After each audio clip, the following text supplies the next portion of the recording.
жалпақ тілмен кім жеткізу керек осының бәрін? Оны біз айтайық онда. Отбасылық бақыт туралы жасайтын блогтар в основном отбасылық бақытын сақтай алмаған адамдар. Қаржылық сауаттылық туралы курс жүргізетін адамдар, бірдеңе жүргізетін адамдар, олардың қаржылық сауаттылықтарына да үлкен күмән бар деген сияқты. Әрбір бизнес тренердің бизнесі жоқ.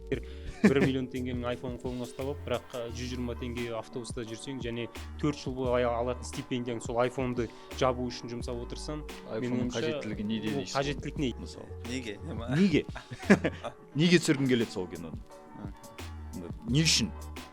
Халықтан, басқалардан қалып кетпейін деп кино түсірем десең, не работающий схема. Қаржы жағынан қарасақ, базардағы коммерция жасап жүрген қыздар жігіттердің, мысалы, біз екеумізден артық табатын шығар.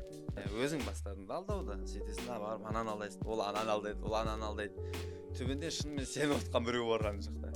Енді ең бірінші мәселе өзін алдау. КСРО-да кезінде өзін-өзі алдаудан құлады. Иә. КСРО өтірік отчеттардан құлады, мысалы, назар аударсақ. Оқуында проблемалар басталды. Жаңағы стипендиясын түсіп кетті, бітті, тағы бір қаржы көзі кетті. Ал мына жақта отырады да квартирасын жабады, ары қарай аш. Енді өзінің сұрақтарына жауап іздеу керек қой. Сол кезде бір діни ағымдарға бұрылып кетеді. Әлемде 10 миллион ақпарат таратса, соның 9,5 миллионы дезинформация болады. Үстіне діни бағытта сөздер жазған, туделіп кеткен. Хизбут тахрирдің несі болып шықты да, жаңағы өкілдері. Бірақ жастар қандай түріктер жасайды, қалай атсады, үлкен қанжарымен жауларын қалай жайрады. Біз қарап отырдық да, біз өлеміз деп ойлаған жоқпыз. Біз ананы шайқаста қайталағымыз келді дейді. Бұл опять же фиаско. Бұл да бір өзін-өзі алдау ғой. Енді біз кімді алдап жүр? Мысалы, мемлекет кімді алдап жүр? Осындай мекемелер кімді алдап жүр? Себебі оның салдары өте үлкен болады ғой.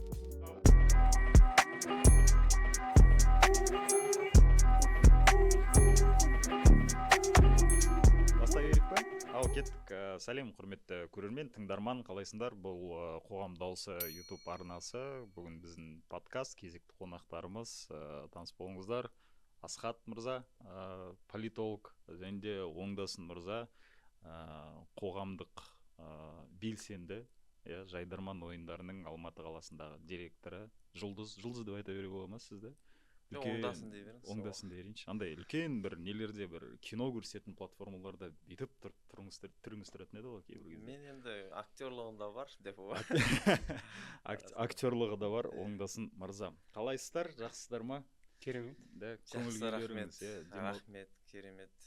Шақырғандарыңа рахмет. Осы енді бүгін сіздермен бірге бір талқылайтын, жалпы біздің YouTube арнада біз қоғамдағы өзекті мәселелерді талқылағымыз келеді, көтергіміз келеді, жаңағы тыңдармандардың, көрермендердің де құлақтарына, көздеріне сұрақтарды көтеріп, мүмкін бәрімізде осыдан кейін съемкіден кейін де ары қарай подкастта жалпы комментарийларда да қызу талқыға түсеміз. Сондықтан да сіздердің ойларыңызды білгім келеді. Жалпы сіздермен бірге, енді бәріміз жаспыз ғой, қазір осы соңғы заңға байланысты бәріміз қайтадан жастардың қатарына кіріп кеттік. Сол енді жастардың өзекті мәселелерін көтергім келеді. Әсіресе енді Уаке сізге біраз сұрақ келетін шығар, енді жастармен тікелей жұмыс жасайсыз ғой. Соны жаңағы енді қазіргі жастардың уайымдары, ойлары деген сияқты. Асеке сізде енді жаңағы политолог ретінде өзіңіздің ойыңызды мүмкін біз енді мысалы мен де КВН ойнағам, КВНмен айналысам да әлі күнге дейін, және де біз енді Оңдасын екеуміз біраз жылдан бері жастармен тікелей жұмыс жасаймыз. Жаңа кейбір кезде кейбір мәселелерін іштен білеміз де, соны жаңағы саяси жағынан немесе мемлекет жағынан кейбір сұрақтарға қандай бір тарап жасауға болады деген сұрақтарды, жауаптарды сізден естігім келеді. Осы подкасттан, осыдан көрейік. Ал бастайық. Жастарда енді қазір ең басты қандай мәселе деп ойлайсыздар? Енді менің ойымша ол қаржы мәселесі. Қазіргі уақытта енді Алматы қаласында әсіресе үлкен қала, енді мына жақта оқуға қанша адам келеді арман қуып Алматыға, мысалы, потом деген Алматының реальності бар ғой. Алматының реальності бар, ол деген жаңағы өте қымбат қала, әсіресе енді аяққа тұрып жатқан жаңағы 17-18 жасар студент болып келген балаға. Содан кейін енді андай басқа жаққа кетуі жағына риск өте көп. Мысалы, қазір деген оқу жанында жайында қалады, шыны керек. жайында қалады кейбір кезде, себебі қазір келеді да мына жаққа курьер болып жұмысқа тұрады, жаңағы бір магазиндерге барып жаңағы сатушы болып, ол в лучшем случае басқа жағынан курьер болып кетеді, бір ағымдарға бұрылып кетеді дейтін сияқты. Осының бәрін бірге отырып талқылайық, және де бұл сұрақтарды және де бұл мәселелерді қалай жоюға болады деген сияқты сіздердің ойларыңыз. Ал Уаке, бастаңыз жастардың мұңын. Өзің айттың ғой жаңа, қаржы жетіспейді. Жетіспейді, ол негізі ешқашан жетіспеген ғой ақша. Қай заманда жүрсек те, мысалы біз өзіміз анау СССРді көріп қалған, сосын гаджетсіз өмір сүрген, и гаджеттің дамып жатқан заманда өмір сүріп жатқан бір ұрпақпыз ғой. Иә. И үнемі ақша жетпейтін, брат. Ол заманда да, бұл заманда да. Ал енді қараңыз, неге жеткізе алмайды ғой? Мәселе сода шығар. Жетпейтіні анық. Бірақ жеткізуге де бір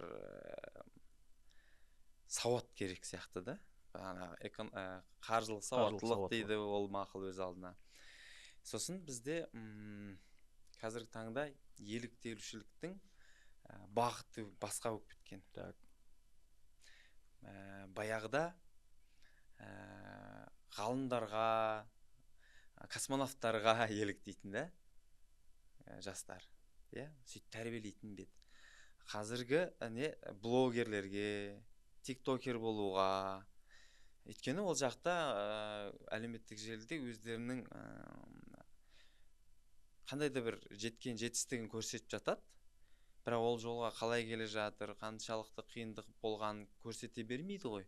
Сондықтан да елдер ана әлеуметтік желіні көргенде ойлайды, бірден осылай болу керек екен ғой дейді. Сонымен запростарында ұлғайтады өздерінің, жаратуын ақшаның, үнемі жетпейді. Басқа да жолға түсіп кететінде сол ақша жеткізе алмаған. Енді мысалы жаңа не дейміз, ол лом деп айтылады ғой, лидер общественного мнения деген сөз ғой. Енді ол деген жаңағы қазір шыны керек, себебі әлеуметтік желіде кімге қарайды, бәрі деген подписчиктері көп адам, значит өте мықты адам деген сияқты ойға келеді ғой бәрі.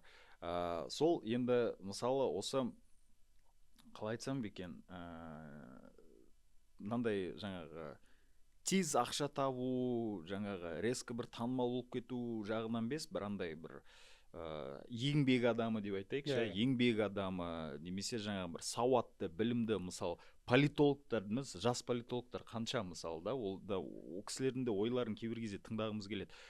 Сол осындай лидерларды өсіру үшін не істеу керекпіз біз мысалы?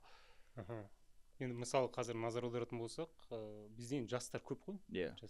Заң өзгерді 35 жасқа дейін. Енді 35-29 еді бұрында, қазір 35 көтеріп қайтадан жастардың категориясына қосылды. ВОЗ 45 жасқа дейін көтерейін деп жатыр екен. Біз вечно молодой болатын болатын. Ол бір жағынан жақсы. Бір жағынан жақсы. Себебі бұған дейін мысалы 29 жастан кейінгі жастар біршама мемлекеттік бағдарламаға қатыспай үй алатын, жаңа бизнес бастайтын деген сияқты. 29 жасқа дейін қойып қояды.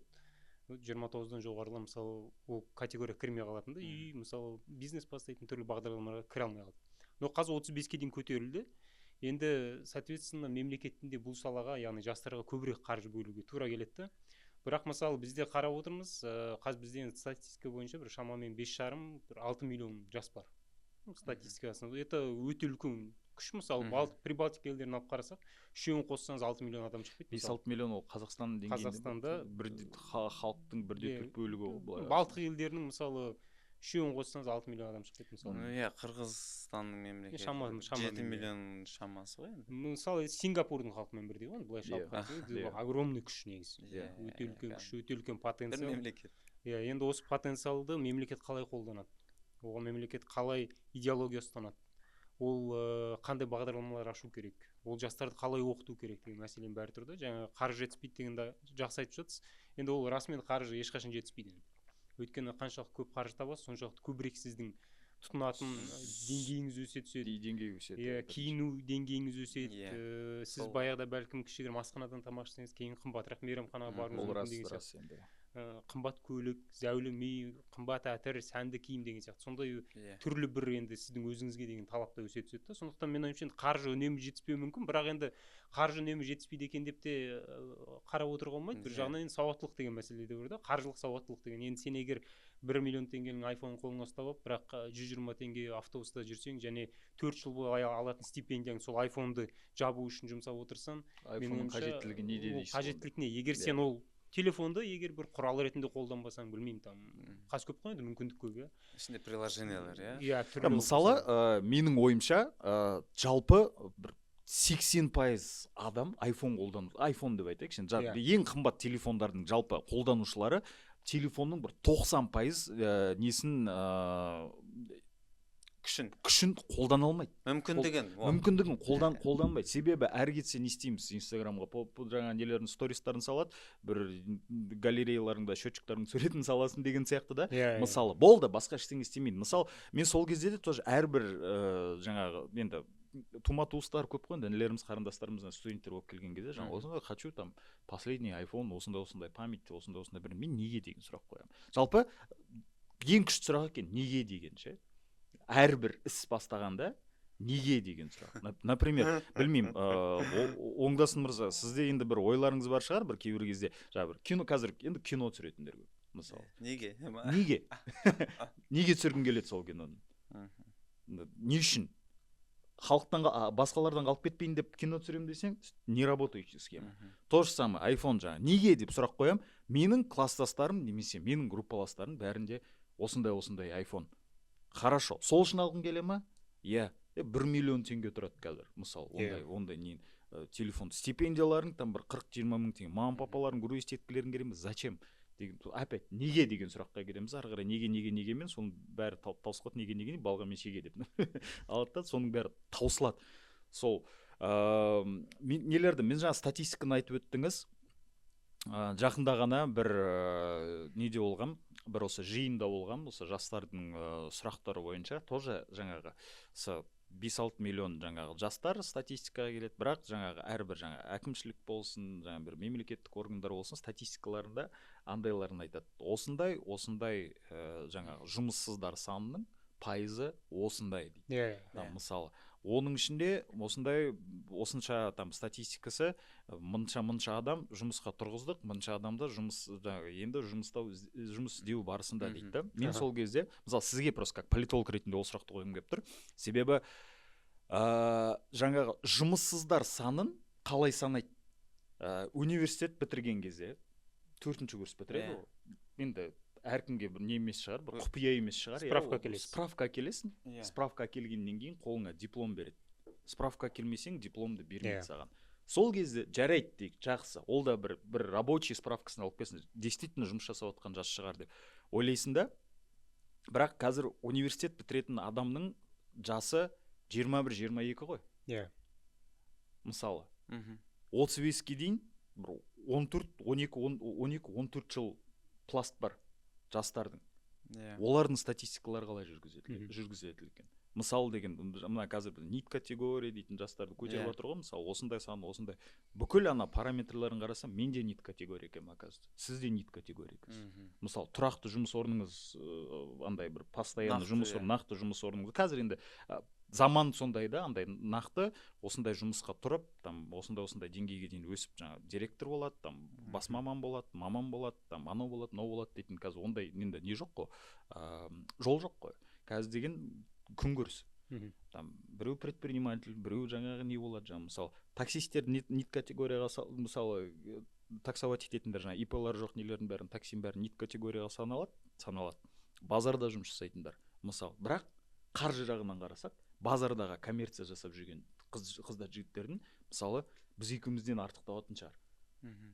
Деп ойлаймын да. Вот сол кезде сол статистиканы негізі жаңа мемлекет жағынан ба, мысалы, осы жергілікті органдардан ба, мысалы, сол статистиканы қалай дұрыстауға болады екен?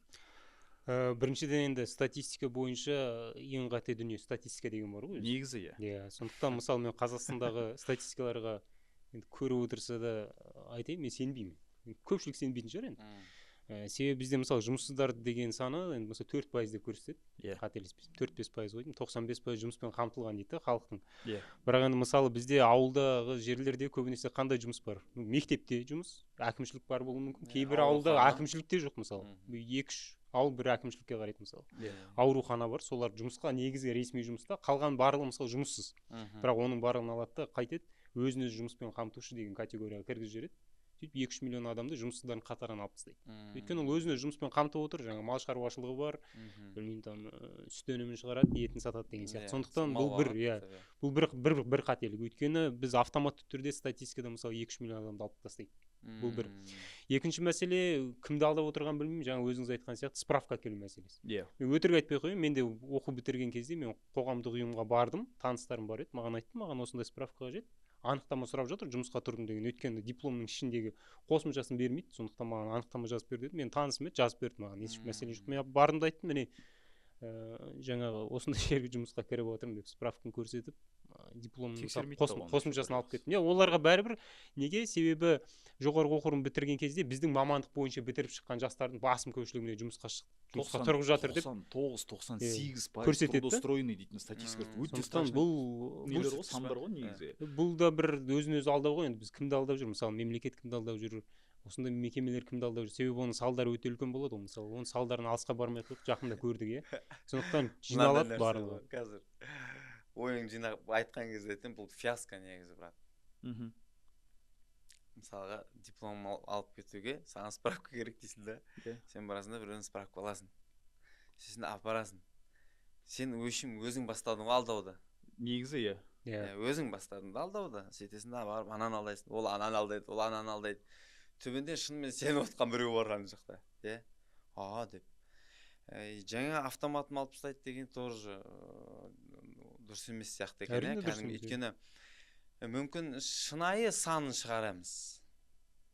Қамтығаны жұмыспен рас цифра, өйткені ол білет, шынымен қанша қамтылды, мынанша пайыз қамтылды деген ол рас шығар. Қамтылмады дегеніне сәл күмән бар. Неге? Өйткені кейбіреулер сол санаққа да неге де бармай қоятындар бар ғой, бізде білесіздер. Бар ғой. Дауыс бермей қоятындар да қаншама. Яғни сондай адамдардың да категориясы бар да, қандай да бір пайыз. Сондықтан да еріншекте. Өз адам. Ешкім шыққайыққа ол мемлекет емес, адам өзі сондай. Біз кейбір кездерде бір андайда бір таныстарымыз бар ғой, дауыс беруге де бармайтын ше, жалпы бар ғой ондай адамдар. Әлі бірі дауыс беріп көрмегендер де бар. Даже мен танимын сонда де. Ол екінші нонсенс. Ол жаңа қазір оны да талқылап өтейік. Саяси белсенділік қой. Ол саяси белсенділіктен бөлек, ол жалпы андай моменттер де бар да, өзіміздің миымызда қалып кеткен. Жаңағы бір кезіндегі бір енді бір осындай жаңағы көз бояушылықтың әсерінен шығар деп ойлаймын да. Мысалы қазір бәріміз ОСМС төлейміз. Төлейсіздер ОСМС. Неше рет қолданып көрдіңіздер? Медицинский страховка. Мен бірінші рет пайдаланайын деп тұрмын. Мен 0, әлі қолданған жоқ. Ешкім қолданған жоқ. Хотя ондай нәрсе бар екен, білеміз да. Мысалы жыл сайын жаңағы өзің самозанятый бір кәсіпкер болсаң өзіңе төлейсің, немесе сенің жаңа жұмыс орның төлеп береді сенің орныңа. Ондай ақша бар екен білесің. Тіпті қанша ақша бар екен, бірақ мен білмейді екенмін. Уже неше жыл мысалы төленіп жатыр ол ОСМС, мүмкін бір анжеде бір көліктің ақша жиналып қалған шығар деп ойлаймын енді кейбір кезде. Барып жаңа смело бір тісіңді емдетсең де, жаңағы бір чекап, мекаптарды өтсең де, бірақ бармайсың. Неге? Себебі ерінесің да ары қарай ананың бәрін зерттеуге. Мысалы, ол ОСМС не істеу керек, қай поликлиникаға бару керек, мынаған тіркелу керек. Шыны керек, звондайды ғой қазір. Әрбір поликлиникалар звондайды. Саламатсыз ба? Оңдасын мырза, Асхат мырза, осындай поликлиникада сіз деген біздің ауданда осында тіркелгенсіздер, бір плановый годовой нені өтеді. Жарайды, болды. Сонымен қалып кетеміз. Мысалы, біздің тараптан да кейбір кезде бар шығар енді жаңағы алдауда, нонсенста, көз бояушылықта деп ойлаймын. Жалғастыра беріңіз. Екі тараптан да бар. Одан жаңа жұмыссыздық мәселесіне келіп отырмыз ғой. Мысалы мен қараймын да статистиканы. Жылына бізде шамамен 200 мыңға жуық студент оқу бітіріп шығады. Жылына 200 мыңға жуық студент. Бірақ Қазақстанда шынайы деңгейде, енді статистикада бәрі келмейді ғой, бірақ шынайы деңгейде 200 мың жұмыс орны құрыла ма деген мәселе. Құрылмайды. Мен ойымша ондай орын құрылмайды. 200 жұмыс орны жылда. Сондықтан бір жылда. Бірақ 200 мың студент автоматты түрде басым көпшілік жұмысқа орналасқан. Өйткені жаңағыда анықтама алып келесің, әкеңнен, көкеңнен, шешеңнен, танысыңнан деген сияқты. Сондықтан менің ойымша осындай бір мәселелерді шешпей, Бізде бір жұмыссыздық мәселе шынайы деңгейде шешілмейтін сияқты. Ал ол егер құр справкамен өзіміз алдай беретін болсақ, бірақ қоғамдағы қордаланған мәселелер жинала береді ғой. Иә.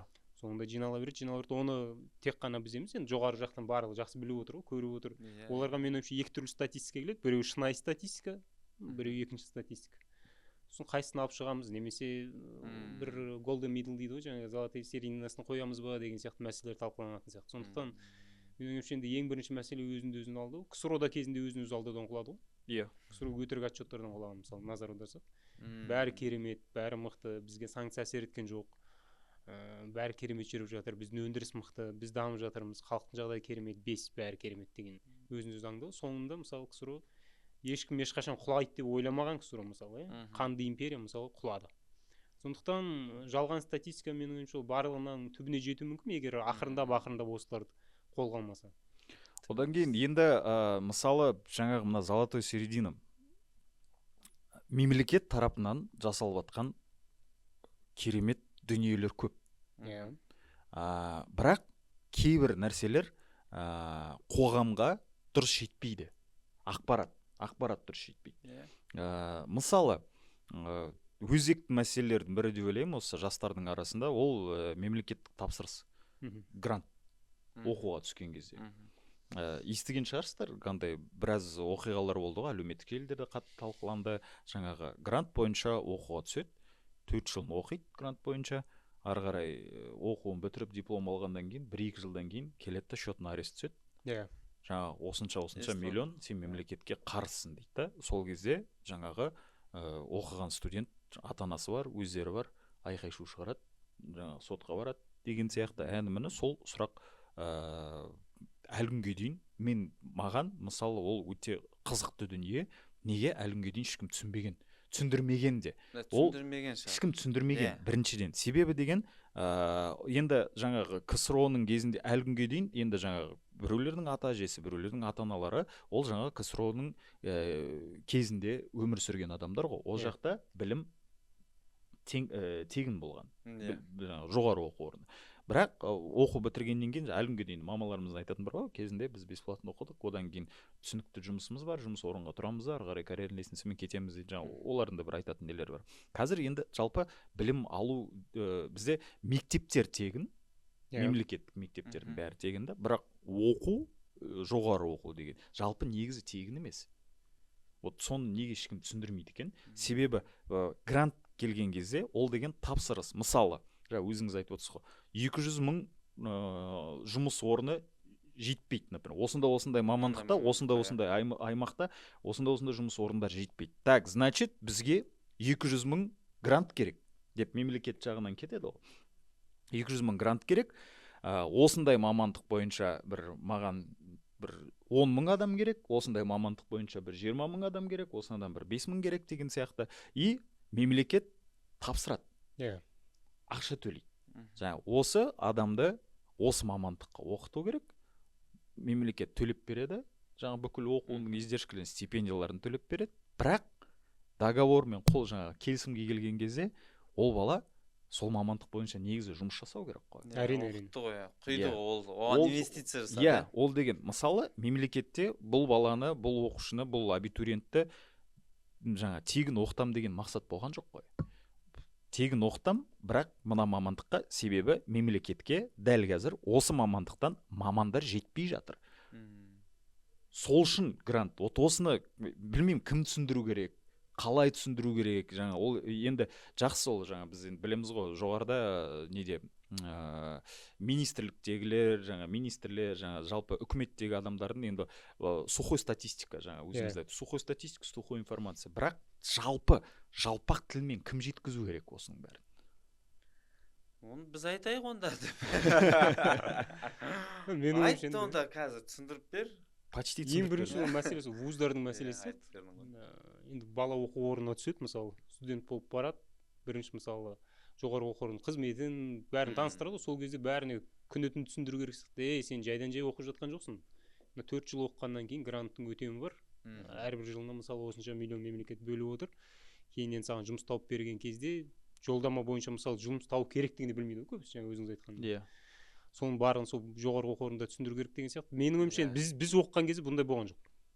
біз оқыған кезде мысалы жолдама деген болған жоқ, бірақ менің қазір келіншегім оқиды, олар міндетті магистратура бітірді мысалы, міндетті түрде 3 жылдық ғылыми несін өтті, қазір докторантурада оқиды, ол бойынша да ол ғылыммен айналысу керек та қазір, физикада оқиды, мысалы ол не ғылым академиясында істейді, немесе өзі оқып жатқан оқу орнында істейді.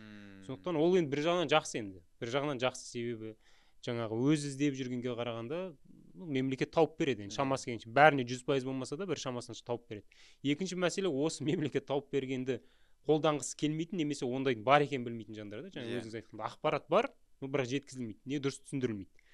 Сондықтан ол да бір меніңше ең бірінші сол мемлекет жаңа грант иемденетін кезде вуздардікі деп ойлайсыз ба? Енді сөзіңіз жақсы. Мынау өйткені ақпарат неге тарамайды? Енді мемлекет кез келген ақпаратты ресми тілде таратады. Ал бізде қазір әлеуметтік желіде қандай тіл? Жалпақ тіл. Тез тарайды. Вот көрдіңіз ғой.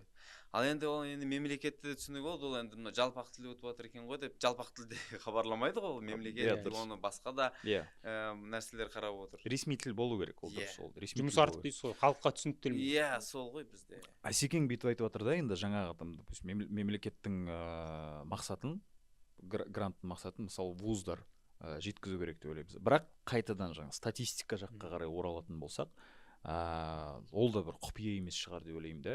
Кейбір, бәрі деп айтпай-ақ қояйын, кейбір жоғары оқу орындар осы грант үшін соғыс болады олар. Жаңа мысалы, маған осынша абитуриент КПД түсу керек. Себебі осынша грант беріліп жатыр екен, соны деген біз жаңа бюджетін, себебі деген мемлекет деген вузға төлейді ғой енді ақшасы. Вузға төлейді, вуздан стипендия, потом нелердің бәрін уже ары қарай студенттер кетеді. Основной бюджеттің бәрі енді вузда қалады деген сияқты. Вот осы мәселені енді білмеймін, енді вуздың, әрбір вуздың енді өзінің миссиясы болады, мақсаты болады, жаңағы армандары болады, жолдары болады деген сияқты, стратегиясы болады деген сияқты. Бірақ та енді кім жаңағы енді вуз, хорошо, вуздан кім түсіндіреді? Мұғалімдері, ағай апайлар сабақтарын береді, кафедралары басқа шаруаларын жаңа шешеді, дипломдары бар, нелері бар, анау-мынау. Былай қарасаңыз, вуздың ішінде де үйтіп бір жаңағы ағартушылық жұмыспен айналысатын неде жоқ екен? Адам. Структура жоқ екен жалпы. Кім мысалы? Тәрбие ғой енді. Негізі тәрбие жұмысынікі ма, или тәрбие жұмысынікі сәл басқа деп ойлаймын да. Негізі басқа, себебі деген ол. Бірақ енді кім айналысады? Кім айналысады? Вот сондай бір күшті сұрақ келіп тұр да. Бірақ енді жоғары оқу орнында негізі осыны миларына құю керек. Жаңағы жұмыс ақшаны өтейсің деген әңгімені. Бірақ мен мысалы оқығанда маған ешкім айтпады ондай нәрсе. Бізге де айтпады ғой, өзі бұнда қатаң талап жоқ еді да. Қазір енді келіп жатыр. Одан тағы бір мәселе, жаңа грант жақсы айттыңыз ғой, грантқа талас деген. Жаңа енді әрбір университетте өтірік емес қой, жасырын емес, жаңа грант көбірек алғысы келеді, бізге көбірек жаңа грант бер деген сияқты. Тағы бір талқыланатын мәселе, ол грантты бөлу кезінде жатақхана дегенге де қарау керек сияқты. Қазір қатты талқылап жатқан мәселенің бірі ғой. Себебі мысалы көп грант иемденіп алады, бірақ сол алған жастардың енді бір бәрін демей қояйын енді. Қамтай алмайды. Бір 20% дейікші. Тым болмаған 20%-ын, мысалы 80%-ын қамтыса да 20% мысалы қамтай алмауы мүмкін. Енді жұмыс артып айтқанда, кейбір вуздарда жағдай одан да нашар ғой, шыны керек. Сондықтан көбірек грант иемденіп алады, ал бірақ сен ол сонша грант алғаннан кейін сол жасты игере аласың ба? Білім бөлуден бөлек, жаңағы жатақханасын орналастырып деген сияқты. Тәрбиесімен айналысу. Жалпы көп. Сондықтан бізде осы жатақхана мәселесін шеше алмай жатып, енді грантқа өте көп таласатындар көп та, өйткені бұл жатақханада өте маңызды мәселе ғой жастар үшін. Себебі көбісі, мысалы мен білемін, жатақханаға енді інілерім бар, мысалы әлек алмай қалады, еріксіз квартираға тұрады, топтасып 4-5 бала бірге деген сияқты. Квартираға тұрғаннан кейін енді оқу бір жайына қалады, квартираның ақшасын табу керек, жұмыс істеу керек, қайтадан айналып келеді да жаңағы. Бәрі айналып келіп тұрады. Яғни бір нәрсеге бір нәрсе себепші болып тұр ғой енді. Енді ақыры ол нәрсені жою үшін бірнеше себептермен күресу керек та, яғни бірақ себеп емес қой. Себеп біреу емес, түбі себебі жаңағы енді басындағы жалпы осы бүгінгі подкастымыздың бір тақырыбына да келген кезде осы жаңағы жастар мәселесі осы айналып келіп осыған да тіреліп отырмыз да. Мысалы жатақханада орын жоқ, алады да пәтерге шығады. Пәтердің ақысын төлеу керек. Қымбат, үлкен қым, топтасып 4-5 болып тұрғанның өзінде де жақсы квартирасын жабады да. ары қарай енді күнделікті күн тіршілігі бар, жүріп тұрыс тамағы бар, жүріс тұрысы бар, свиданияларына барады қыздармен. Свиданияға барудың да өзі бір не емес, арзан дүние емес деген сияқты, иә. әрине. Чердаққа шығып отырғысы келе ма? Чердаққа шығармай ақ қой, киноға барудың өзі, Жүрек жасатып, киноға барудың өзі, ойлаңыздаршы қазір, себебі 2 билетті аласың, бір попкорныңды аласың, суыңды аласың, бетесің, все 15 000 теңге жоқ қой уже, мысалы. Уже бір 15 000 теңге жоқ. Ол деген жаңағы 17-18 жасар студентке, колледжда оқитын студенттерге, вузда оқитын студенттерге ол деген үлкен ақша. Үлкен ақша. Стипендиясының 30%. Стипендиясының 30%, иә, Бір жорыққа кетеді. Бір жорыққа кетеді. Болды. Ол жорықтың гарантиясы бар ма, жоқ па, ешкім білмейді деген сияқты. Бірақ негізі әрбір өңірге арман қуып баратын адамдар көп, мысалы. Бірақ енді осындай Алматыға көбі келеді. Енді ресми қанша? 2-3 миллион? 2,5 миллион. 2,5 миллион. Фактически бір 4-5 миллион бар шығар Алматыда, деп ойлаймын мен. Қазіргі енді жүріс тұрыспен қарағанда. Жаңа келіп кетушілер, жаңағы мына временныйлар, транзитныйлар бар, жаңа 4 жыл оқуларын оқып кетіп, жаңа общежитияға тұрғандарды тіркейді, тіркемегендер жаңа квартираларда жүреді, олар все ешқай жерде статистикада жоқ қой, мысалы. Кім оларды қарап жатыр, кім тексеріп жатыр, олар бір не істеп жүр ол балалардың бәрі. Мысалы, оны ешкім білмейді, оны жоғары оқу орны да оны негізі физически да қадағалай алмайды. Мысалы, кейбір кезде ата-аналар болады, сен баламды тапсырдым, оқуға жібердім, жаңа неге қарамайсыңдар, бір мәселеге соқтып қалса, мысалы айтады, вузға тапсырдым, вуз деген мектеп емес қой. 18-ге толған бала ол уже ересек адам. Ол деген өз-өзіне өзі жауапты болу керек негізі. Осындай кезде жаңа келеміз, қайттан мына қаржы мәселесіне келеміз. Жаңа мына квартираға тұрды, ақша жетпейді, жаңа свиданиесіне дейінші бір үлкен жорығы бар, несі бар деген сияқты. Былай жаңа ананы жегісі келеді, бір жақсы донер жегісі келеді, киінгісі келеді, бүйтіп. Сол кезде алады, ал міне бірнеше жол бар ақша табуға. Сол жолды дұрыс таңдау үшін жастарға біз қазірден бастап, енді қазірдің өзінде негізі кешігіп қалдық, шыны керек. Жаңағы қоғам қайраткерлері, белсенділер, жастардың өздері бәрі кешігіп қалды. Бірақ әлі күнге дейін бұл мәселені реттеуге болады. Курьер болып кететіндері бар. Қанша мысалда синтетикалық есірткіні тасып жүріп, просто тез ақша табам деп, мысалы, телеграм боттармен 10 жылға кетіп қалған, 15 жылға кетіп қалған қанша жас балалар бар. Мысалы, жақында ғана бір документальный кино шықты, қарап жаның ауырады кәдімгідей, ананы қараған кезде. Одан бөлек, енді мысалы, ол енді жарнамасын нагло істеп кететін болды ғой бәленің. Иә. Көшеге шашып сондай. Иә. Онымен күресіп жатыр. Одан кейін, мысалы, міне проблемадан проблема. Стипендиясын жаңағы мысалы деген квартирасының мәселесін жабам деп оқудың жайында қалдырып жіберді. Сөйтіп оқуында проблемалар басталды. Жаңағы стипендиясын ұшып кетті, бітті, тағы бір қаржы көзі кетті. Ал мына жақта отырады да квартирасын жабады, ары қарай аш. Сол кезде сұрақтары көп, проблемасы көп. Келеді да бір енді өзінің сұрақтарына жауап іздеу керек қой. Сол кезде бір діни ағымдарға бұрылып кетеді. Дұрыс емес жаңағы. Сондай мәселелермен қалай күрессек болады? Сіздердің ойларыңызша? Менің ойымша бағанағы әңгіме, бағана басталдым ғой, ресми дейтінше. Яғни ақпаратты мемлекет ресми таратады, бірақ кейбір жаңа ол ақпарат жетпейді. Және де ол көп қаралым да алмайды көбінесе. Сондықтан да бір көпір керек қой, былайша айтқанда. Ресми тілден қазіргі не өтімді сол бағытпен осы ақпаратты жеткізетін дүниелер керек та. Оған көпір болатын өзіміз сол шығармашылықпен айналысып жүрген адамдар, мысалы. Яғни осы бағытта жұмыс жасау керек сияқты. Сонда қандай да бір статистиканың өзгеруіне әсер ететін сияқтымыз. Менің ойым енді. Қалай болу керек ол жұмыс? Мысалы, енді өздеріңіз де білесіздер ғой. Мына жақтан мемлекетте біраз уже жұмыс жасап келе жатыр. Официальный пресс-релиздері бар, өздерінің Instagram парақшалары бар, Telegram каналдар бар, сайттар бар. Ақпараттар жеткізеді. Бірақ көшедегі біреу чатқа естідіңдер ма? Ертеңнен бастап, мысалы, Каспий банк басқа системаға ауысайын деп жатыр екен. Сендердің бір күндік нелердің система ауысқан кезде ақшалардың бәрін жеп қояды. қазірден бастап барыңдар да ақшаларын шешіп алыңдар деген мынандай бір өсек кетеді да, бір WhatsApp чаттан мысалы. Болды.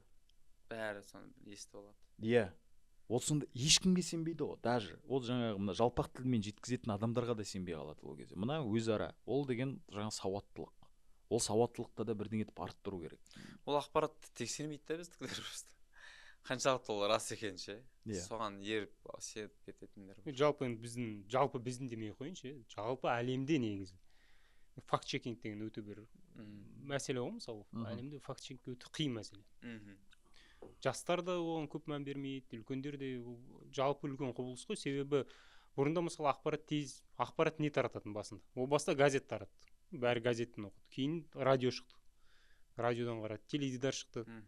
Енді интернет пайда болғаннан кейін мысалы ақпарат өте жылдам таратты. Қазір әрбір адам ақпарат таратушы. Сізде, менде, осы жерде отырған жігіттерде барлығы. Бәріміздің қолымызда бір смартфон. Әлеуметтік желіден парақша аша аласың, TikTok-тан 1-2 видео түсіре аласың. Болды. Мысалы алгоритм, ол ақпарат рас па, өтірік па, сен сауатты сөйлей алсаң, әдемі жеткізе алсаң, қызыл тілмен мысалы. Көпшілік сеніп қалмайды. Сондықтан факт чекинг деген мәселеге біз қоғам өте көп мән бермейді. Тек қана біздің емес, жалпы әлемде ол солай да. Сондықтан бұл өте бір үлкен мәселе. Себебі әлемде мысалы осы бойынша бізден зерттеу тобында болдым мен, мысалы әлемде 10 миллион ақпарат таратса, соның 9,5 миллионы дезинформация болады екен. Дезинформация, то есть не жалған ақпарат, не бұрмаланған ақпарат. Бізде енді шынайы болуы мүмкін, бірақ бұрмалап жібереді мысалы. Сондықтан енді бұл өте үлкен мәселе, және бұл жерде өзі әрбір адам енді өзіне жауапты ғой негізі. Әрбір адам өзі жарайды. 18-ден асқаннан кейін жаңа жақсы айттыңыз, әркім өзіне жауапты. Енді сен 18-ден асқаннан кейін мысалы кітап оқымасаң, сен біреу әкеліп кітап оқытпайды. Өзің ақпарат, өзіңді өзің сауаттандыруға, өзіңді өзің жетілдіруге әркім өзі жауапты. Сондықтан енді бұл жерде сауаттылық мәселесі бар, біріншісі. Екіншісі сол дезинформациямен үнемі күрес деген мәселесі бар. Үшіншісі мемлекет те онымен күресу керек. Енді әркім өзіне жауапты деп мемлекет қарап отырмау керек. Жалпы мемлекет функциясы не? Ол сол алаңда бір белгілі бір территорияның ішінде жүрген азаматтардың тек қана әлеуметтік жағдайын қамтамасыз ету емес, ол жалпы оның өмір салтын, бағыт бағдарын анықтайтын функция ғой жалпы. Сондықтан оған да қарау керек. Және діни ағымдар жайлы айтып қалдыңыз, жат діни ағымдар деген. Енді мына өткенде ғана мысалы Атыраудағы көрдіңіздер ғой, туды желбіретіп алған деген сияқты. Бұл тек қана бізде емес, осындай жағдай әлемнің өте көп аймақтарында. Қырғызстанда да 2024 жылы қателеспесем, дәл осындай жағдай болған. Екі қыз, жап-жас қыз, 16-19 жастағы қыз, өздері оқыған мектепке барған, Қырғызстан мемлекеттік туын алып тастаған, өртеп жібергенде үстіне діни бағыттағы сөздер жазылған, ту деліп кеткен. Хизбут тахрирдің несі болып шықты да, жаңағы өкілдері, бірақ жастар. Неге? Себебі жастар енді қатты өтеді ғой бұнда идеология. Жастар қатты өтеді. Ишмаил Бих деген мысалы жазушы бар. Енді мен ертең өлтіруге барамын деген кітабы бар. Оқуға кеңес беремін, атынан қорықпай қойыңыздар, бірақ ол өте мынандай әдемі туынды басынан кешкен оқиға. Ол Африкадағы жағдайды келтіреді, бірақ в целом оны тек қана Африка емес, жалпы жастардың психологиясы ретінде қарастыруға болады да. Ол айтады, кез келген жас, кез келген 20 жасқа дейін мысалы идеологияға бағыттауға болады. И ол өзі мысалы 10 жасынан бастап 14-15 жасына дейін бала сарбаз болып соғысқа қатысқан. И идеология қалай жүретінін көрсетеді. Мысалы 90-шы жылдардағы Сьерра-Леондағы соғысқа қатысқан, сонда көрсетеді. Мысалы сол кезде алғаш рет Рембо киносы шығып жатқан, бізге келіп Рембоны көрсетті дейді. Рембоны көрсетті, қандай трюктер жасайды, қалай атысады, үлкен қанжарымен жауларын қалай жайратады.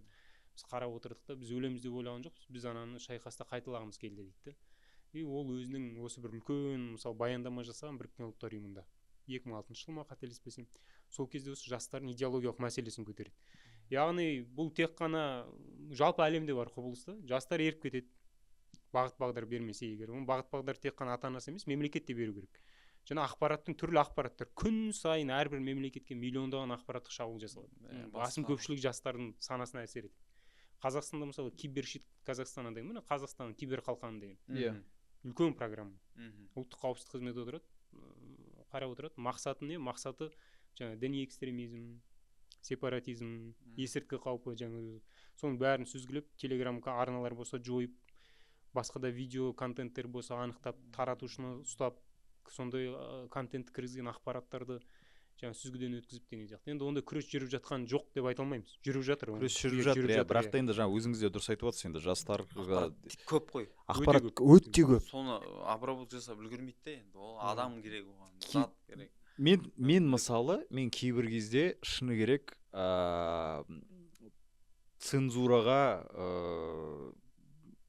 басым бұрылады, ақпараттық цензураға кейбір кезде андай енді не емес, 100% цензура емес, болмайды олай да. Себебі бірақ жаңағы енді мен де жаңағы үйдегі үлкендерге де айтамын, жаңағы мысалы жастарға да айтамын да, ұмытпайықшы, әрқашан ұмытпау керекпіз, Инстаграм, WhatsApp, Facebook, TikTok, Telegram дейтіндер ол әлеуметтік желі біріншіден. Ол ресми желі емес, ол әлеуметтік желі. Әлеумет деген социум дейтін не, социум сізбен біз ғой. Социальный сеть. Ол жаңа сізде дұрыс айттыңыз, жаңа получается. Міне сізде мысалы 100 оқырман бар ма, сізде там 10 000 оқырман бар ма, бәріміз уже бақпыз ғой. Бәріміз бақпыз. И не жазсақ та бір жаңағы 100 адам, сонда еще блогерларда кейбір жаңағы әлеуметтік желіге ақпарат тарататын адамдарды ұмытпау керек та. 100 адам мысалы оқырман бар, жаңа мыңдап санамай ақ қойық, 100 адам оқырманың бар, ол деген бір аудитория. Ана 100 адамның бір 10 адамның миын чайқап жіберсең, ол 10 адам тағы 10 адамның миын чайқайды ертең отырып. Ол сөйтіп кеп, мынандай уже бір жаңағы пирамиданың схемасына келеміз да, сөйтіп бір ақпарат сөйтіп кеп тарайды. Сондықтан да факт-чекинг біріншіден ол деген ақпаратты қабылдайтын адам да болу керек. Екіншіден ақпарат тарататын адам да болу керек деп ойлаймын мен. Мысалы, кейбір кезде отырады ғой, жаңағы ана естеріңізде ма? Коронавирустың кезінде қатты білінді ғой, соның бәрі. Басқа елдегі вертолетпен бірдеңе шашып жүрген видеоны таратпаған адам жоқ қой. Ешкім тексермеді, анау қай жерде не таратып жатыр. Все, бір-ақ надпись та видеоға болды. Там Ақтау қаласында деді ма, или Атырау қаласында деді ма, осындай нені таратып жатыр вертолетпен. Бітті. Эффект ядерный бомба болды ғой жерде деген сразу. Ешкім тексермеді. Жаңа мемлекет айтып жатса да жоқ десе, осы жерде уже енді жаңа мемлекеттік ақпарат таратушыларға да бір үлкен сигнал да шығар деп ойлаймын да. Мемлекет қанша жоқ деп айтса да уже сенбеді. Уже сенбеді. Потом одан кейін тағы бір андай нәрселер болады, мысалы қазір мысалы. Бүгін біз подкаст жүргізіп отырмыз осы жерде. Ертең тағы бір нелер келіп, жаңа бір осындай ресми ақпаратты айтқың келсе, қоғам жақтан не кетеді? Сатып алып мыналар. Жалпы бізде мемлекет негізі бізде қарапайым адамдар мемлекетті бөлек қылып алғанда өзі бөлек мемлекетте өмір сүріп жатқан сияқты да. Негізі мемлекеттің сол бәріміз ғой енді адамдар. Мемлекет деген біз. Сол мемлекет десе, мемлекеттік бірдеңе десе адамдар кіруге бір қашама, бір аяқ тартама сондай ғой негізі. Ол не қайдан пайда болған үрей екен ше негізі. Мемлекет деген ол сен, мен, ол сөйтіп айтамыз, сол айтқанымызға қарай өзгеріс ұшырайды деген сияқты нәрсе ғой. Бізде енді сол нәрсеге білмеймін, бір басқа көзқарас орнату керек та. Енді жалпы айтқым келіп отқанда сол да, жаңағы ресми ақпарат бар, жаңағы ресми порталдар бар деген сияқты, жаңағы әрбір жаңағы мысалы министрліктің болсын, үкіметтің болсын, әкімшіліктің болсын, әрбір өздерінің сайттары болады, жаңа Инстаграм парақшалары болады, мысалы сайтқа кірмесем дегенсіз. Бүкіл енді жаңағы бір сұрақ келіп қалды ма, туындап қалды, күмәнің пайда болды ма, немесе андай деп андай бір іштей бір реакция берген кезде, мен мысалы мен барамда ресми нені тексерем, ресми ақпарат тексерем. И бәрінде солай істеуге кеңес берем, негізі. Жаңа айтып өзіңіз айттыңыз, 10 миллион ақпараттың 9 миллион жарымы фейк. Либо бұрмаланған ақпарат. Бірақ жетеді ол ақпарат. По-любому бір конечный бір неге бір пользовательға жетеді ол ақпарат. Сондықтан мына 500 мың, конечно, 500 мың ақпаратпен 9 миллион жарым ақпараттың күресу деген даже статистика жаны қиын ғой. Анау бір ақпарат шығып қалады ғой, әлеуметтік желіде, Инстаграмда мысал дейік. Сол кезде біреуге жібересің ғой сол ақпарат. Сол кезде распа деп жіберемін мен. Мынау распа деп. Анықтау үшін ше. Біреуге жібересің ғой, сөйтім бар, кейін өзің іздеп қарайсың, ол уже басқа нәрсе. И адамдарда таратар кезде бір-біріне соны өзі нақты білмесе, соны сұрақ қылып жібергенде дұрыс шығардым да, сонда яғни сұрақ болып келсе де күмән пайда болады. Бізден де жоқ. Басы салатса, бір жібере салады болды. анау анау ойлайды анау жіберген екен, мә мынау шынымен сондай нәрсені біліп жіберіп отыр ғой деп ше, екінші адам қабылдаушы. Осының алдындағы шығарылымда, осы қоғам дауысы подкастында жаңа Әбілқайыр мырза келді қонақ болып. Ол жаңа не прогрессивті имам Инстаграмда.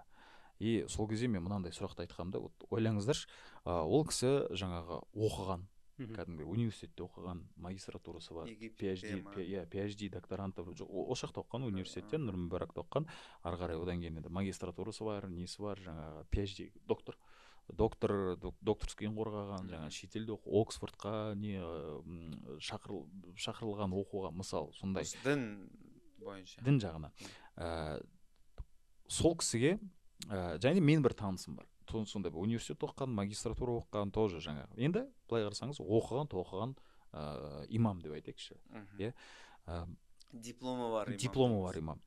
Сол кісі жаңа мен досым бір мезгіл айтады, білмеймін, бір подкастта болсаң ба, или бір жүрген жеріңде, пожалуйста, осы сұрақты көтерші, екінші подкаст подряд осы мәселені айтқым келіп отыр.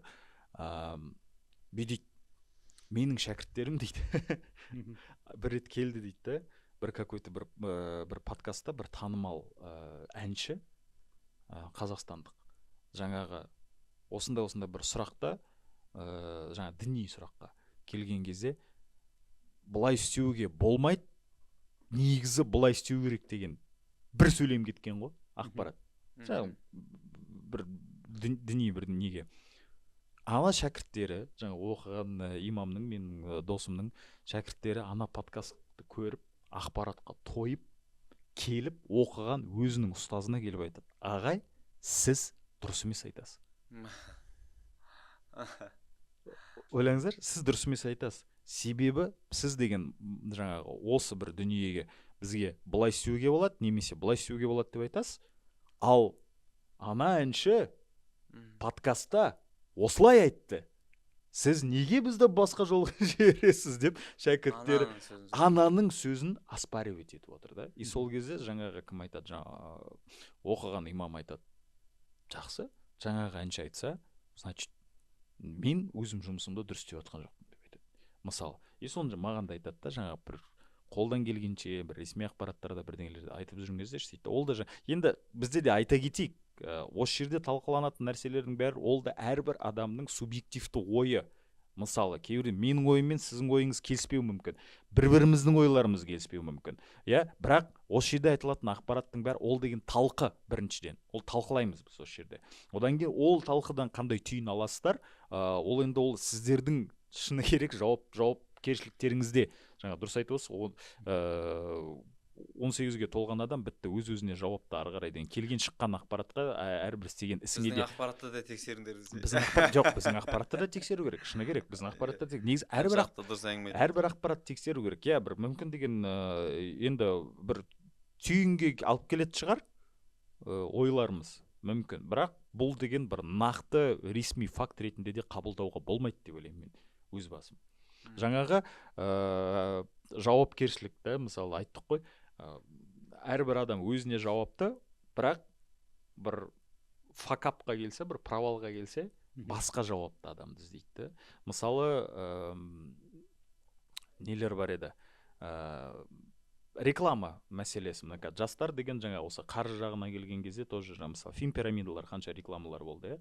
Мысалы, букмекерский контораларды айтайық, тағы да нелердің бәрін айтайық. Жаңағы мен осынша ақша жойып тастадым, давайте мына блогерге или мына адамға жаңағы менің ақшамды қайтар деп айтады. Ол адам енді ол ақпаратты таратқан үшін кінәлі, бірақ сенің жасаған әрекетің үшін ол кінәлі емес деп ойлаймын мен өз басым. Қалай ойлайсыздар сіздер? Мысалы, бірнеше Q-net дейтіндер болды ғой бір мезгілдер, одан кейін жаңағы тоже бірдеңе капитал, анау капитал, мынау капитал, ақшаларын құяды. Ол деген жаңа не істемейді ғой, оңдасын. Сенім ғой енді. Сенім да, ол сенім. Жалпы негізі адам кредитное доверие дейтін нәрсе бар ғой. Адам мысалға біреуге сенім артады. Сен қаншалықты жиі көреді, соншалықты саған сенім артады. Анда-санда көрсе саған көп сенім артпайды ғой адам, мысалы да. Сен жиі көреді, әлеуметтік желі деген жаңағы өзің айтпақшы доступный болып кеткеннен кейін. Сен қазір мысалға басқа қаладағы да достарыңды жиі көріп тұрасың да, оларды көргенде де сенде андай сезім жоқ та, мысалға ой біраз болды ғой сен көрмегелі Атырауға барып демейсің да. Сен өйткені жиі көресің оны. Иә. Сағыну да ондай қатты емес, яғни жиі көріп тұрсыңдар. Және де сол жиі басқа бөтен адамды көре берсең де сенің ол танысың болып кетеді да, түсіндің бе? Сен оған сенім артасың, иә, жақының, өйткені сен жиі көріп тұрсың ғой. Сен үйіңдегі адамдарды жиі көресің, сондықтан да сен бауыр басасың. Бауыр басу деген ол өте қатты нәрсе ғой, білесіздер ғой.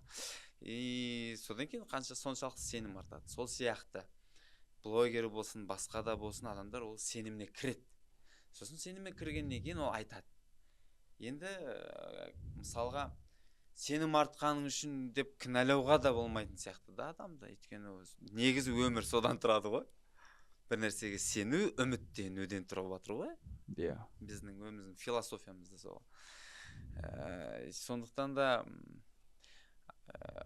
алдап жатқан адам, және информацияны таратып жатқан адам негізі жауапкершілік алған дұрыс деп ойлаймын. Ақыр сеніміне кіріп жатсың ғой халықтың. Бірақ енді факт-чекинг деген қайтадан бұл опять же фиаско. Фиаско, бір-біріне айналып келіп, бір-бірін келіп. Жақсы.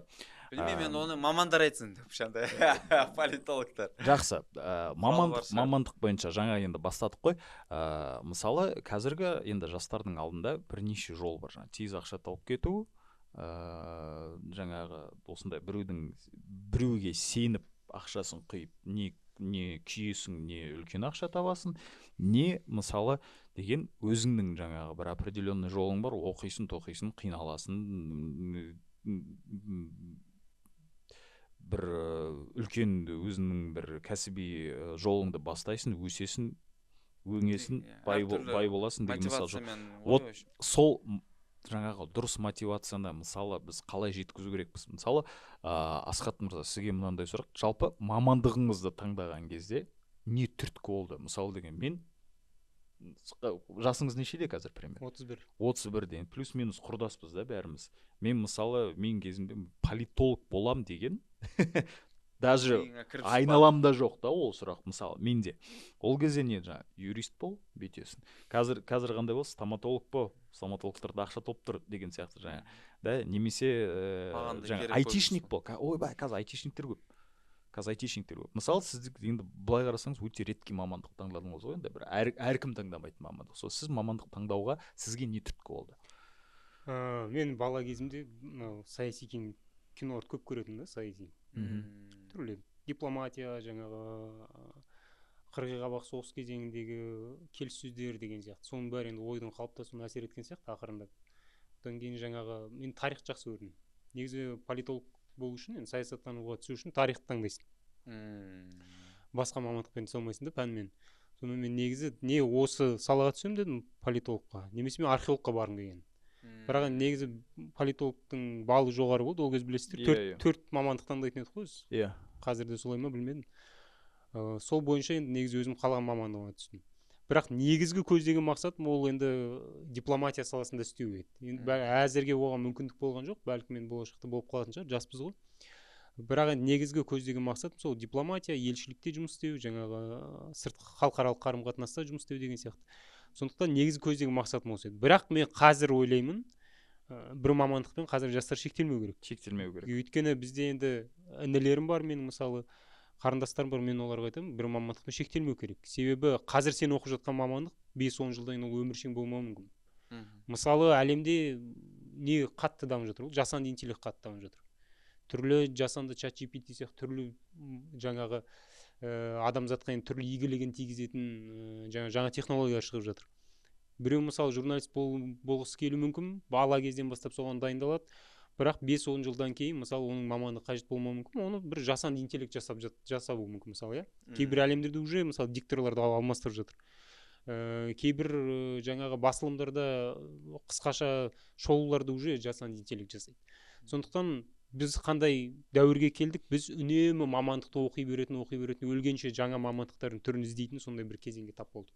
Иә, бүгін мен политолог болуым мүмкін, бір 5 жылдан кейін ол қажет болмауы мүмкін, сондықтан мен қазірден бастап басқа бір мамандық немесе басқа бір дағдыны игеруім қажет та.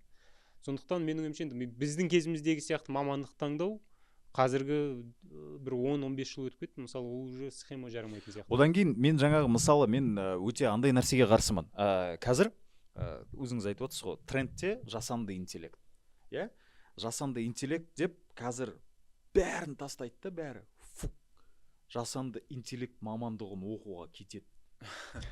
Бәрі мамандық. Бәрі. Бізде реально перекос көп қой. Мысалы деген 90-шы жылдардың басында жаңағы КСРО құдыраған кезде жаңағы юрист экономисттер көп керек болып қалды ғой. Себебі капитализмға келдік. Жаңағы мысалы ана приватизация, мына приватизация, заңды білетін адам керек болды. И жаңағы все, нотариус оқы, юрист оқы, бухгалтер бол. Бухгалтер дейтін сөз бар ғой, жаңағы бухгалтер боласың, бүйтесің, сөйтесің, әні-міне. И тұқытері не болды? Бір үлкен поколение бәрі юрист, бухгалтер. Одан кейін, мысалы, уже 2000-шы жылдардың басына қарай не болды? IT болды. Жаңа программист бол, анау бол, мынау бол дейтін сияқты да. Бәрі программистке кетеді. И опять жаңағы неге қайттан или нефтяник бол, бетесін сесін, жаңа оның бәрі әрбір мамандықпен негізі в принципе әрбір бір қазіргі актуалды хайповый нәрсенің бәрінің несі дәуірі бітеді. Сол кезде ал біз қазір аламыз оны инерциямен еще тағы бір 10 жыл жүріп кетеміз. Қазір мысалы жасанды интеллект қазір там промпт жазатын адам керек, анау керек, мынау керек деп уже бірнеше нелерді көргенмін мен. Вакансияларды көремін. Қазір бәрі сояққа кетеді. Бірақ кафеде тамақ ішеміз ба? Ол 20 жерінен жасанды интеллект дамысын, дамымасын. Кафе, ресторандарда, үйде тамақ ішеміз, ішеміз. Аспаз керек? Керек. Вообще продукты керек. Продукт біріншіден продукт. Егін жасайтын, оны өсіре алатын, не істейтін мамандар керек па? Керек. Жерді өңдейтін мамандар керек па? Керек. Уже жаңа бері қарай келдік, ал оны пісіре алатын аспаздар керек. Оны деген жаңа столыңа шығарып не істейтін даяршылар керек. Оны деген жаңағы оны оқып жаңа мысалы қазір кейбір жаңа мысалы тамақтардың жаңа уже адаптированный, модернизированный версиясын жасайтын бір адамдар керек па? Кулинарлар керек па? Керек. Оның бәріне жарық керек, брат. Оның бәріне жарық керек па? Керек. Гидростанция керек. Суды зерттейтін. АЭС-ті насихаттап Жоқ, мысалы, даже АЭС-ке кеткен кезде де оны деген атомщиктер керек па? Физиктер керек, электриктер керек, нелер. Сонда ұмытпау керек деп ойлаймыз да, мысалы. Үлкен, ол қазір енді жаңағы мұны жастарға да алып келетін сұрақ қой. Мәселе не да? Хайптың артынан жүгіреміз да? Қатты жүгіреміз. Любой жерде. Мысалы жаңағымда өзіңді айтып отырсың ғой, бәрі деген жұмыстарын тастап, жаңа блогер болсы керек, тез ақша табу. TikTok'та прямой эфирде отырам дейді. Тұқытері, сен TikTok'та дейтін қазір отырасың. Бір алдағы бір 5 жыл отырасың. 30-дағы TikTok'та отыратын, или 40-дағы 30-да TikTok'та билеп жүрген адам сен үшін кім ол? Кринж ғой. Дұрыс па? Сен деген сен де бір мезгілдер 40-дағы адам боласың. Ол не? Заң. Ол заң. Сен де вечно молодой болмайсың. Сол кезде 40 жасыңда, 50 жасыңда сен не істейсің? Соны қазірден бастап ойлау керек қой. Дұрыс айтып отырсыз, бірнеше мамандықтың иесі болу керек қазіргі заманда. Бірақ жаңағы бір жаққа қарай перекос кетпеу. Мен кейбір кезде ойлаймын да, блогер достарым көп қой, екеуміздің достарымыз көп қой, блогерлар мысалы да. Интернетте өшіп қалса не істейсің? Кімсің сен? Дейсің ғой. Болды. Сондай сұрақ қоямын. Вот кімсің сен интернетте өшіп салған кезде, әлеуметтік. Ал міне, мысалы, 10 жыл бұрын Instagram болған жоқ, ол қазір бар. 10 жылдан кейін бола ма, болмай ма, гарантия жоқ. Например. Бір пікір. Иә. Агент болды кезінде, біздің кезімізде. Агент болды, иә, жаңағы. Қазір қайда агент? Жоқ. Мысалы, ВК дейтін бір мезгіл кәдімгідей жұрт шықпайтын платформа болды. Қазір қайда? Ешкім отырмайды ол жақта. То же самое ертең ол деген бір Инстаграмда, ТикТоктың да тағдыр сояққа қарай кетеді. Сол кезде сен кімсің? Целым андай нәрсе ғой. Мен мысалға өзім болашақта ойым бала шағыма мамандық беремін, оқыттық. Иә. Сосын қалған бәрін навык қылып үйрету керек. Skill, hard soft skills керек. Иә, болды. Ән айтуды, вокалға барсын, навык қылсын. Егер де енді оны дамытам десе, ол оқуына түсу керек те уже ары қарай. Түсініп отырсыз ғой. Ол бөлек мамандық. Яғни қолөнердің өзінде ше, негізі навык қылып үйреніп алу керек қой. Мақұл, Instagram жоқ болса не істейсің? В целом жалпы свет жоқ болса не істейсің ғой ертең? Иә. Жалпы да, білмейсің ғой не болады. Сондықтан да әр адам қол өнері де болу керек сияқты да. Яғни гаджетсіз істей алатын бір нәрсе керек сияқты адам баласына. Қолмен істейтін дүние. Қолмен істейтін өзің. Сондай бір мастерство үйрену керек. Яғни оны қазір енді барып үйрене салмайды ешкім. Бірақ енді ұрпақ тәрбиелеп отырмыз ғой. Соған осы жоспарды жүзеге асырайық. Ол балаға андай ойлап қаламыз ғой, кейбір кезде 2-3 нәрсе болып кетсе ауырып кетеді. Жоқ, адам деген негізі адаптация жасай береді екен. Қазіргі балалар туыла салып ақылды болып кеткен бе бірдеңе ғой енді. Кезінде оның жасында мен мұрынбоқ болған мысалға да, 5-6 жасында. Мысалы, қазір олар гаджетіңді шашады. Өзіңе үйретеді кейбір нәрселер. Мысалы, сол сияқты ғой. Яғни скиллдарды көбейтуіміз керек. Болды. Менің ойым осы. Жалпы негізінде мамандықты үнемі түрлі мамандық игеру керек деп жатырмыз. Бір мысал келтіре салайын. Мысалы, энергия бойынша. Баяда энергияның негізгі көзі киттің майы болды. Киталықтар көп болды. Бүкіл Скандинавия, Ирландия, Исландия, то есть солтүстік жағалауда өмір сүрген барлығы не істеді? Кит аулады. Американың, солтүстік Америка барлығы кит аулады. Мемлекет в целом китпен өмір сүрді. Но бір ұзаққа созылған жоқ. 50-60 жыл бір адамның ғұмыры дейікші, ден кейін көмір қайтадан, көмір кеніштері қатты дамытты. И киталықтардың бәрі жұмыссыз қалды. Целый солтүстік континенттегі мемлекеттер құлдырады экономикасы. Көмір қатты дамыды. 40-шы жылдардан кейін мұнай қатты дамыды бізде. Қазір әлі эра ғой, мұнайдың мысалы заманы, мұнай газының заманы. Болашақта бұған да балама табылады. Қазірдің өзінде ақырындап табылып жатыр ғой. Жасыл энергия ғой. Жасыл энергия, күн станциясы, АЭС-та мысалы оған балама деген сияқты. АЭС в целом негізі бәрі көпшілік ойлайды, ескі технология, ол негізі жаңа технология. 50-ші жылдардан бері былай жұмыс істеп келе жатқан, бірақ оған да балама табылады да. Қазір мысалы көпшілік ойлайды, ең қаржы қай салада көп? Мұнай саласында көп. Көбісі солай ойлайды. Мұнай саласына түсіргісі келеді, но в целом 20 жылдан кейін ол мұнай саласына балама табылса, ол қажет бола ма, болмай ма. Сондықтан бұл жалпы енді бір ғана энергияның жүріп өту циклы, и ол мемлекеттері қалай әсер етеді деген мәселе де. Сондықтан жекелеген адамдарға да осы ғой. Мысалы, менің сағат және етік жөндейтін біздің көршіміз болған. Өзі Шығыс Қазақстан Ұржар деген жердемін. Сол жақта өз орталықта бір ғана не болатын. Сағат пен етік жөндейтін бір не болатын андай. Дүңгіршек сияқты. Сонда сағат жөндейді, сағаттың бауын ауыстырады, тілін ауыстырады, етік жөндейді. Қазір мысалы ол кісі енді жұмыс істемей үйінде отыр. Өйткені ол түсінеді, қазір мысалы сағат тағатын адамдыз мысалы, барлық телефонмен сағат көре салады деген сияқты. Етікті мысалы етік жөндететін адам аз шығар енді қазір. Жаңасын аласың, жаңасын алады деген сияқты. Сондықтан дәуір өзгеріп кетті, бірақ ол адамдар жаңа дәуірге адаптировать ете алмай қалды. Вот сол. Енді қазіргі мысалы, қазірдегі нелер көп, қазір курьер көп, қазір таксист көп. Мысалы, жаңа көшеде көріп отырсыздар, мотобайкпен жаңа мысалы, қазір деген курьер болсаң, сен айына 500 мың, 600 мың, 400 мың табасында ол деген мысалы любой жерге жұмысқа барғанда минимальный зарплатаның 80-нен басталатын шығар, и ары қарай көтеріледі да. Мысалы курьер болып кетеді. Топ тұр қазір қалады. Мысалы көктем басталды, қазір вообще беспредел болайын деп жатыр, бәрі болып сол кезде осы ойды да жеткізуіміз керек. Ол курьердің де дәуірі бір мезгіл аяқталады ғой. Ол аяқталады. Ол себебі деген жаңа жасанды интеллект уже әлемде беспилотный доставкалар бар. Например, такси беспилотныйлар бар. Например, келеді да все, сен минимальный адаммен взаимодействиең болады. Бірақ енді қазір бүкіл шаруасын тастап курьер болып жаңағы мотоциклін алып кредитке, мотобайкын алып кредитке, оны мысалы тіркемейді, жол ережесін бұзады, быт-шыт болып мына жақта тырсылдап жарысып бір-бірімен деген сияқты. Сол кезде сонда да айтқым келеді да, мүмкін қазір ол нәрсе саған бір қаржы табуға көмектесетін шығар. Бірақ оны уақытша бір стартовый капитал деп ойлайықшы. Стартовый капитал деп қараса, мүмкін бір не болатын шығар. Либо бір қиын кезеңде, сөзіңіз аузыңызда, қиын кезеңде жаңағы перекантоваться дейді ғой, перекантовацияға мүмкін жақсы шығар. Бірақ қазір деген, ё-моё, көрдіңіздер ма? Мотобайкта отыратын адамдардың жастарын примерно кім отырғызады оларды ана жолға? Жап-жас балалар жол ережелерін білмейді.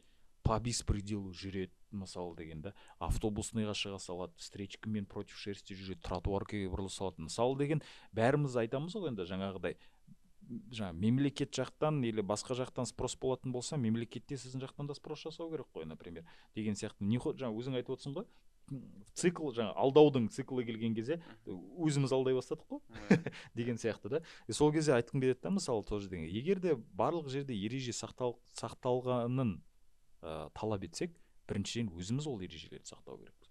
Мысалы қазір міне уже көктемде самокаттар шықты, мотобайктар шықты, басталды қайтадан. жолдың ортасынан бүйтіп өтіп кетеді, қағып өтеді, итеріп өтеді. Сен деген например мотобайк айдадың ба, дұрыс жүрші, айналайын.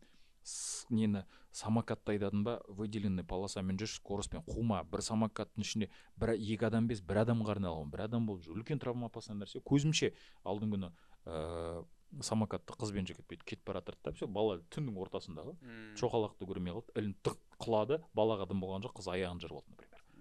Зачем? Енді бәрі уақытша деп отырмыз ғой. Иә. Бағана курьерлықта негізі былай болады ғой, енді ол мопед сатып алады, рассрочка алуы мүмкін. Сөйтті ол ананың ақшасын жабам деп жүреді уақытша. Жапқаннан кейін пайда табам деп жүреді кішкене. Сөйтіп жүргенде бірнеше уақыт өтіп кетеді ғой, брат, түсіндіңіз бе? Мәселе сода. Ананы жабам, сосын кішкене подушка жинайын деп жүрген кезде ұзақ уақыт өтіп кетеді. Өйткені ол күнделікті басқа да расходы бар ғой, тамақ ішу керек, басқа бар, анау соғысады, болмаса бұзылады, болмаса пәтері бар, мүмкін. Бірақ енді барлығы емес. Кейбіреулер даққа зың айдайтындар бар ғой. Күшті, полный нөмірі бар, тіркелген, бәрі емес. Жаңа опять же жастар ғой, еріп басында еріп кетті. Олар ешқандай да жол ережесін оқып таныспаған да түбі. Содан салдарына осындай нәрсеге алып келеді. Енді ертең анау әлеуметтік желіде тарайды ғой видеолар. Вот, міне бізді қинап, мопедін әкетіп жатыр дейді. Ол ситуацияны әр түрлі көзбен қарауға болады да, мысалға. Әркім өз пайдасына қарап. Біреулер, бұлар адамды менсінбейді бірдеңе дей салады, мысалы, полиция қызметкерінің. Болмаса мына жақта полицияны жақтап атады, мына жақта мопедтің егесін жақтап атады. Ол ситуацияға әр түрлі көз қарасын негізі. Мысалға анау шынымен де правиланы білмей, кейін болашақта біреудің бір нәрсесін қағып кетсе ше, қағып кеткен адам ертең ананы жек көріп отырады мысалға. Оны да түсінуге болады, мұнаны да түсінуге. Ой, шым, түбі сауаттың төмендігі ғой. Түбі сауат, түбі сауаттылық. Менің ойым. Түбі осыған алып келеді. Мопед айдаудың да мәдениетін қалыптастыру керек. Мысалға, Таиландта да осында мопедтен кейбіреулер айтады, бағдаршам да жоқ дейді. Бірақ соғыс, авария жоқ ол жерде дейді, мысалға. Ереже бар. Бәрі ұстанады соны дейді. Яғни ол да сауат. Және де ол мопед айдаудың бір мәдениеті қалыптасқан культурасы бар. Тамақ ішудің культурасы бар. Мысалға, сен өзің асханада, өзің отқанда тамақты басқаша жейсің. Басқа бөтен адамдармен өтсең басқаша жейсің. Достарыңмен өтсең басқаша жейсің. Ешқай жерде жазылмаған, бірақ сенің ішкі бір жан дүниеңде уже миыңа құйылып қалған бір ережелер бар деші. Болды.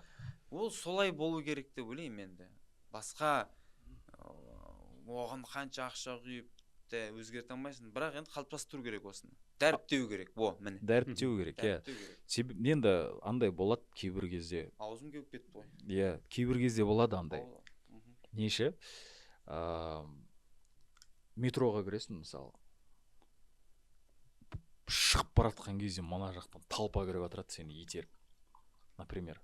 Сондай нәрсе болады. Андай ойлайсың енді жақсы бір жерге асығып атқан шығар қазір, есік жауып қалады. Бір кездесесің, екі кездесесің, үшіншінде ана уже нервыңа тие бастайды. Самокаттар, нелер, енді былай, самокат деп мопедтер жаяу жүрген кезде қатты білінбейді да ол нәрсе. За рулем жүресің ғой, қатты білінеді мопедтердің беспредел жасайтындары. Мысалы, жолда бір үлкен кептелісте тұрасың, мына жерден қысылып екі ортаңнан өтіп кетеді біреу. Или жаңа сен мына жерге парковкаға қойдың да, ойлайсың, жолдың бойына тоқтайсың ғой, мысалы, тоқтадың, әдемілеп машинаң парковкаға қойдың, есікті аша берген кезде вуң өтіп өтеді ғой, мысалы, қасыңнан. Сол кезде жынданасың да, бірақ жаңа өзіңде айтасың, дәріптеу керек, жаңа осы нәрселерді айту керек, бірақ өте элементарный нәрселер ғой. Негізі айтатын нәрсе емес та, шығып атқан адамды өткізіп ал, содан кейін кір. Алдыңнан біреу кетіп баратса, жаңа мысалы, мен қанша байқаймын қазір деген, жас келген сайын ба, кішкене андай уже не болып баратсың, андай учитель болып баратсың. Учитель емес, андай мелкий нәрселерді, андай кезінде байқамайтын нәрселерді байқайды екенсің. Жақында детальдарды, мысалы, бір жерден неден торговый центрдан шығып бара жатырмын да, қазір мына автоматический есіктер жасамайды ғой, салқын болған Иә. кезде мынандай есікпен шығады ғой.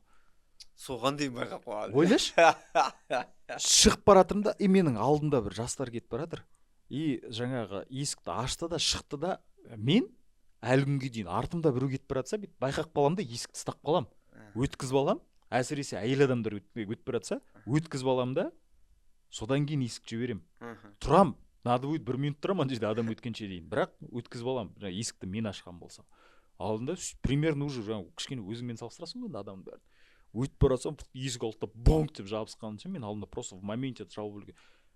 Ондай нәрселер түсіндіргім келсе, вроде бы уже элементарный, уже қанға сіну керек нәрселердің несі деп ойлаймын да. Ережелер. Сен ойлайсың ғой, барлық адам, мысалы сен қандайсың? И өзіңе сондай отношениені қалайсың да сен? Бірақ біз опять же ұмытамыз да, әр адам әр түрлі екен. И әр түрлі отбасында тәрбиеленгенін ұмытып кетеміз да. Бірақ біздің талабымыз сол. Сондықтан да өзің бірінші түсініп ал, что бәріміз бірдей емес екеніміз. Болды мәселе. Сол кезде сен дәл қазір түсіндім. Иә, сол кезде сен болып жатқан оқиғаларды қабылдауың жеңіл болады. Мысалы. Осы нәрсені де мен қазір тікелей жаңадан бер былай айналып келіп талқылап жатқан тақырыпқа айтқым да келеді.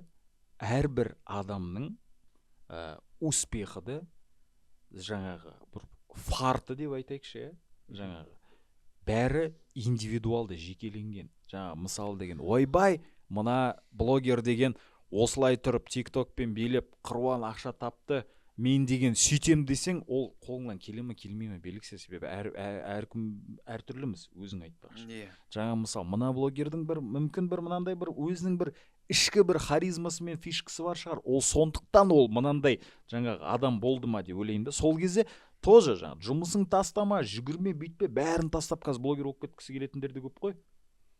Сосын анда құнсызданdıратындар көп. Құнсыздыратындар көп. Андай мен мұғалім болып жүріп, жұмыстан шығып кетіп, осы бизнеске келіп, айына миллион табатын болды дейді да. Яғни өзінің жеткен жетістігін айтам деп отырып, ол басқа біреулердің тірлігін құнсыздандырып кетіп жатыр. Сондай да көбейіп кетті қазір. Бұл енді маркетинг бір ход болды да, бірақ артын ойламай қалды ешкім сөйтті да, ондай да нәрсе көбейіп кетті. Сөзіңіз бөлген кешім сұраймын. И вот соны айтқым келеді да, жаңағы әркімнің енді өзінің жолы бар. Әркімнің өзінің жолы. Ол деген жаңағы енді былай глобалды неде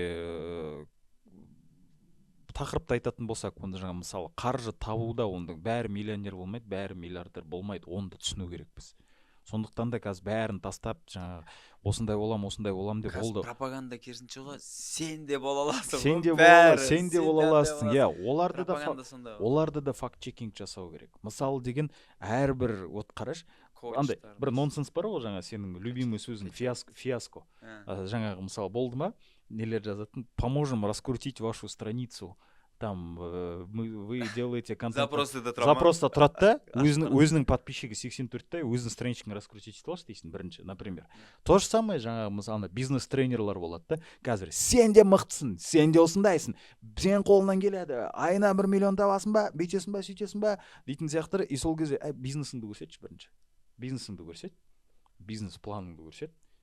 Соңғы жылдың хотя бы доходностын көрсет, содан кейін мен саған ақша төлеп оқимын, например. Естеріңде ме, Уолл Стрит дейтін кино болды ғой. Сол кезде андер айтып еді ғой.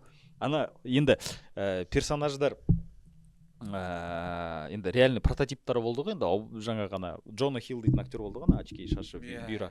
Оның прототипі енді еврейді, еврейлердің өте жаңағы миылары қатты дамыған халық деп айтады ғой, мысалы. Сол жаңағы ана кісінің естеріңде ме, налды? Покажи мне свой чек дейді. Вот сколько ты, у тебя, твоя машина, дейді, естеріңде ме? Твоя машина, дейді, да, дейді. Сонда осындай, я не понимаю, дейді, мы с тобой живем в одном доме, обедаем в одном и том же месте, но сенің машинаң мынандай, а менің машинам мынандай, дейді. Қанша табасың айына, дейді. Осынша, дейді. Голый сөзіне сенбеді ғой. Покажи мне чек, где у тебя вот это, дейді. И я прямо сейчас брошу свою работу, сосын саған барам, дейді. Дәлелін алып алды да, факт-чекинг жаңағы. Анау деген мен де айта саламын ғой, например, деген. Сен де мен айына деген 10 миллион табамын, например. Хорошо, көрсет. сөзге сене бермей сөзге сенбе, анау деген покажи свой чек, и только потом я бір естеріңде ма сол сахна, анда прям неде отырған кезде анау алады да чекін көрсеткеннен кейін тек барып звондайды да жұмыстан увольняться етеді. И сол қазір мысалы жаңағы сенің де айтып отқан мәселең көп ондай мынандай бизнестер, сенің де қолыңнан келеді, сен де бүйтесің, бәрін таста, осылай, сен ешкімге бағынбайсың, ешкім тыңдама дейтіндер көп ондай. Тексеріп алыңдар біріншіден. Менде андай нелер көп та, допустим, қазір енді кішкене хит жаққа кететін тақырыпқа кетіп қалайын, бірақ та жаңағы отбасылық бақыт туралы жасайтын блогтар в основном отбасылық бақытын сақтай алмаған адамдар. Қаржылық сауаттылық туралы курс жүргізетін адамдар, бірдеңе жүргізетін адамдар, олардың қаржылық сауаттылықтарына да үлкен күмән бар деген сияқты.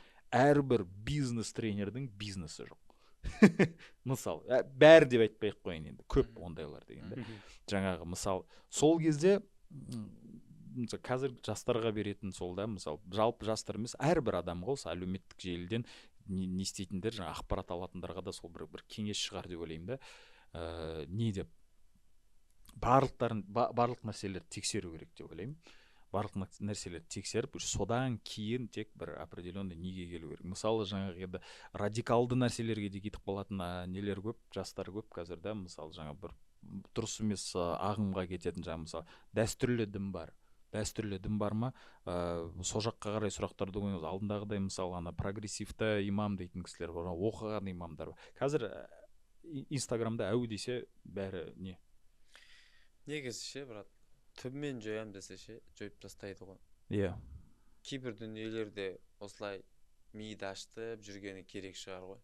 Мысал, кейбір нәрселер, кейбір мысалға шектеу қоймайды да. Біреуге керек. Давай өйстіп айтайық. Ол мүмкін біреуге керек шығар. Бірақ конкретно дәл қазір саған емес. Мысал. Ең мысалы сол әрбір нәрсені ойлау кімге керек? Ол саған неге? Қайттан сол сұраққа келеміз. Неге керек ол саған? Бәрі осының бәрін сол саған неге болды? Осы тағы бір подкаст керек сияқты бізге. Тағы бір 3 сағаттық уақыт керек болатын сияқты. Бәрімізге сұрақтарыңыз болса, мүмкін біздің пікірлеріңізбен келіспесеңіздер, талқылайын десеңіздер, астында кіріп пікірге жазыңыздар. Үлкен бір керемет қоғам құрайық деп бүгінгі подкастымызды аяқтасақ қалай? Рахмет, сау болыңыздар. Жақсы, әлем. Пока.